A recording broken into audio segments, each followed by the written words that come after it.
Assalamualaikum, sampurasun, kumaha dararamang. Ayeuna basa Sunda ngajelaskeun padika narjamahkeun.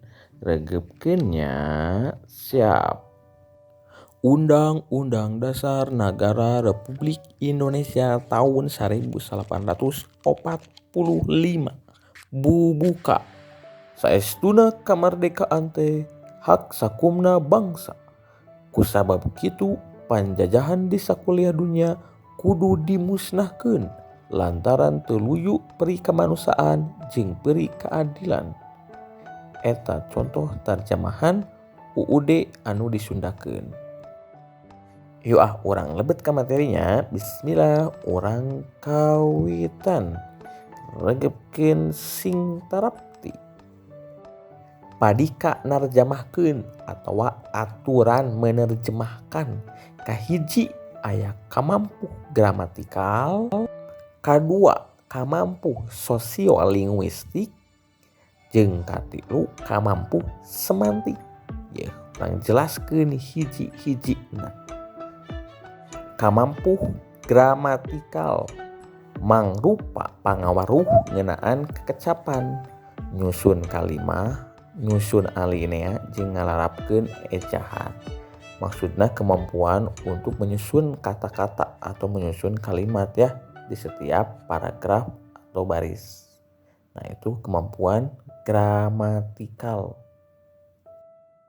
Kamampuh sosiolinguistik mangrupa pangawaruh ngeunaan hiji basa dina kahirupan sapopoe di masyarakat.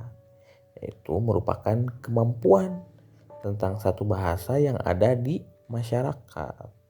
Nah, misalna atau contoh di Sunda aya kecap ti soledad. Nah, aya teu di bahasa Indonesia atau di bahasa Inggris anu kecapna sarua. Tah jenisna kumaha bahasana naon. Tah eta pemahaman sosiolinguistik. Teras aya kamampuh semantik mangrupa kamampuh dina ngaguar harti atawa makna teks anu ditarjamahkeun. Contoh di Sunda aya istilah kurung batok.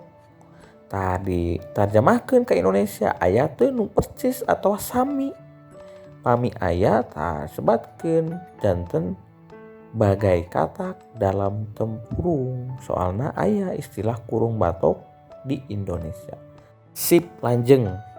Kecap serpan. Kecap anu diserep tina bahasa lain nu dipake keur bahasa Sunda. Misalna ti bahasa Walanda, ti Inggris, di Indonesia, Jawa atau Sanskerta dijadikeun bahasa atau bahasa Sunda. Contoh tuh nomor hiji, Jawa Barat mibanda potensi wisata. Wisata teh tina bahasa Indonesia. Kadua, bahasa Indung teh salah sahiji jati diri jeung identitas bangsa. Ari identitas teh nyandakna tina bahasa Inggris. Identity. Teras katilu, agama Islam miboga kewajiban pikeun ngadegkeun salat. Ari salat teh tina bahasa Arab. Tah diserep ku orang Sunda teh. Diserap tina bahasa lainnya, bahasa Arab janten salat.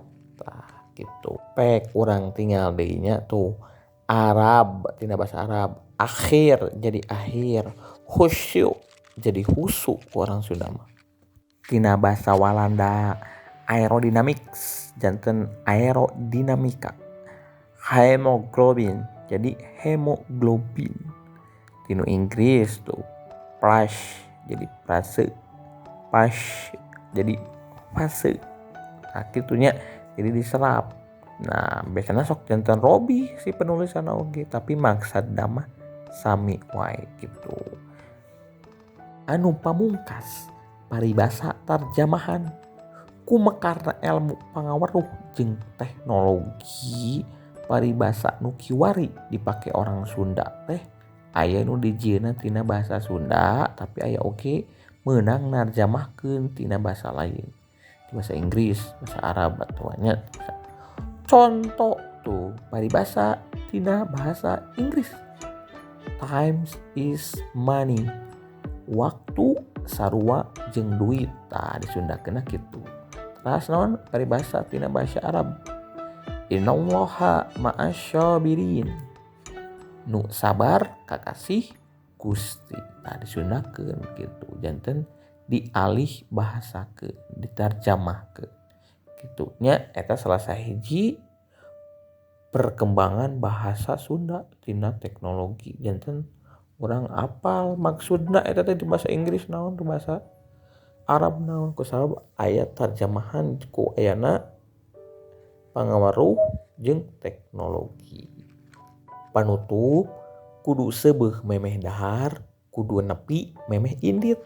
Hartina harus melihat ke depan, berpikir sebelum melakukan suatu perbuatan. Pikirkan dampak atau risikonya sebelum bertindak. Eta pepatah orang Sunda. Alhamdulillah parantos rengse, mugia elmuna barokah, elmuna manfaat, teras materina anu didugikeun ku Bapak kahartos. Pami aya nu kirang ngartos yang tidak mengerti, silahkan tanyakan ke Bapak ya. Hatur nuhun kasadayana. Assalamualaikum warahmatullahi wabarakatuh.